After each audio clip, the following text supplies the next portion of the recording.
का है 18 साल बेमिसाल कह सकते हैं। आप कितने एक्साइटेड हो पहले बताओ? यार मैं बहुत एक्साइटेड हूँ एज एन एक्टर। मतलब I am blessed to be part of Swastik family.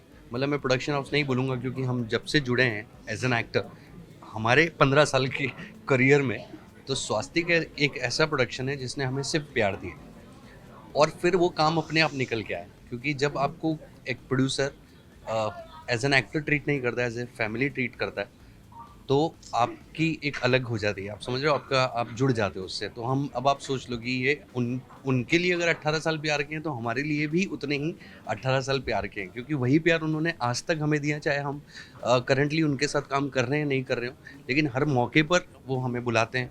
कुछ भी होता है, हम कभी भी अगर डिप्रेस भी हैं, परेशान भी हैं, तो हम फ़ोन करके उनके पास जा सकते हैं एज ए बड़े भाई।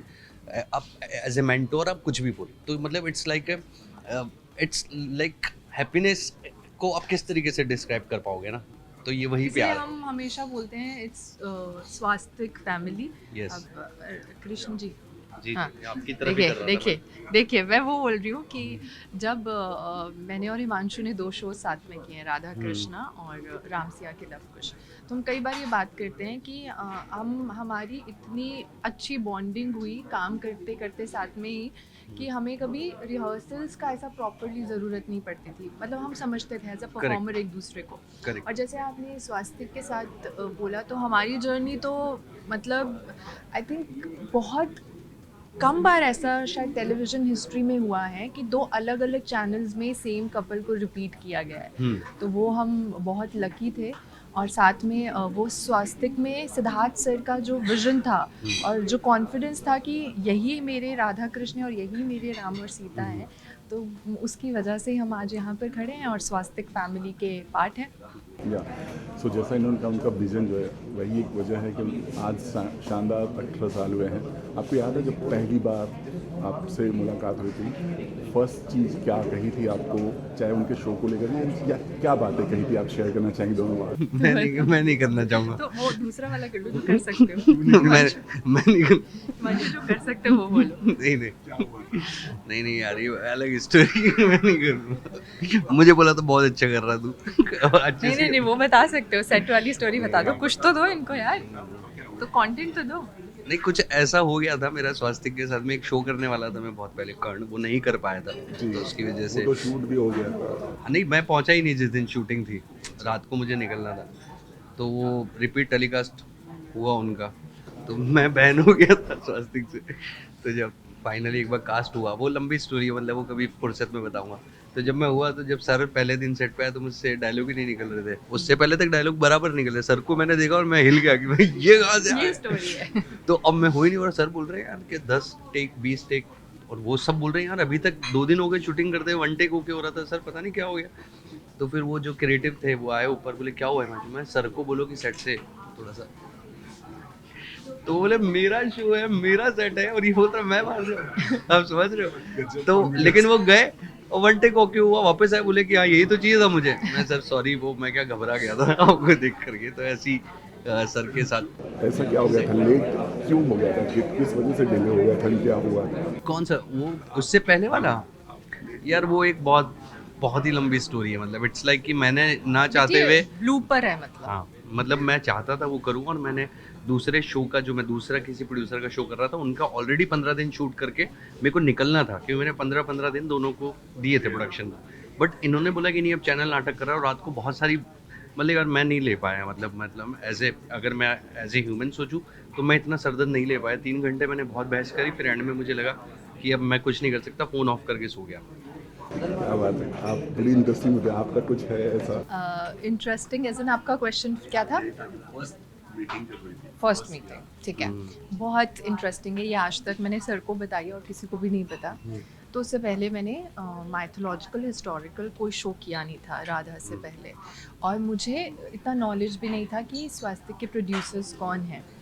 तो ये ना, ये हमारी जनता के लिए कि मेरे विजन में सिद्धार्थ कुमार तिवारी कोई थोड़े से ओल्ड एज ऐसे इंसान थे जो थोड़े से अपने मतलब एक्सपीरियंस्ड हैं, ओल्ड एज हैं, और वो ये शोज़ बनाते हैं। तो मेरे दिमाग में वही विजन था, तो मैं वही सोच कर गई थी। जब मैं पहली बार मीटिंग में गई और मैंने हाथ मिलाया, तो मैंने 2 बार उनसे पूछा, मैंने कहा सिद्धार्थ से, मैंने कहा कोई होगा शायद, ये तो नहीं हो सकते। मैंने कहा yes yes yes I am Siddharth Kumar Tiwari. तो उस दिन के बाद मैं सर को बहुत, हम लोग छेड़ते हैं कि सर आप इतने यंग कैसे दिखते हो, क्योंकि हमारा एक विजन यंग होता है वो है यंग मतलब young। तो एक विजन होता है ना कि आप ये हमने अभी दिवाली पर भी किस्सा होता है ना हाँ। सेम उनके घर में, इसलिए मैंने तो टोका है वो ये। हाँ, तो हमने ना एक विजन बनाया होता है स्पिरिचुअलिटी और रिलीजियस चीज़ों के साथ, कि जो थोड़े से ओल्ड एज में चले गए हैं सिर्फ वही ऐसे शोज़ बनाएंगे, बट ऐसी रियलिटी नहीं है। हम सबको भी देखो, हम भी यंग हैं, तो मुझे लगता है आजकल का जो समय है ना वो इतना स्पिरिचुअली इंक्लाइंड हो गया है, and it is very good कि यंग लोग जो हैं जब वो ऐसे स्टोरीज़ बनाते हैं, दिखाते हैं, तो वो ना ऐसा कॉम्बिनेशन है। आई थिंक उनकी जो साइकोलॉजी है वो भी यूथ की तरह ही चलती है ना, कि वो यूथ को क्या पसंद आएगा, तो यंग Yeah. लोग जब बनाते हैं research करते तो रिसर्च भी उनकी आज की होती है। और जो कॉम्बिनेशन है ना एक यूथ का और हमारे कल्चर और हिस्ट्री का, इससे better I don't think so कहीं पे मिलेगा। तो ये मेरा था कि मैं देखती रह गई कि सर किधर है, फिर यही सर है। लास्टली क्या कहोगे, आज अच्छी खासी कुछ डिस्कशन भी हो रहा है, सब कुछ हो रहा है, तो आप लोग एक्साइटेड हो? बहुत ज़्यादा एक्साइटेड है और मज़ा आएगा, क्योंकि जब राउंड टेबल पे आप बैठते हो तो हर शो के